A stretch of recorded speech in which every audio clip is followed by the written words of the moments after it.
Yeah, as you mentioned, Trump sent out a Truth Social calling this story fake news, but I'll note that what he denied isn't actually what the Wall Street Journal reported.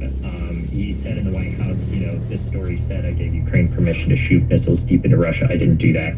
That's not what the Journal reported. The Journal reported that the U.S. Has enabled intelligence sharing for European-made missiles that Ukraine controls to hit targets deep inside of Russia.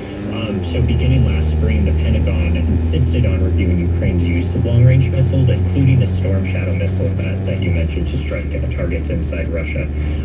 No such missiles were actually used for this purpose until the authority to prove the attacks was shifted back to U.S. European Command in Europe and outside of Washington. So that's a very long-winded, kind of complicated technocratic explanation. But the broad step back takeaway here is that the U.S. is doing intelligence sharing, helping enable Ukraine to strike important strategic military targets inside of Russia, even if it's not with U.S. missiles and even if it's not with, express U.S. permission of you can strike this target and that target inside of Russia.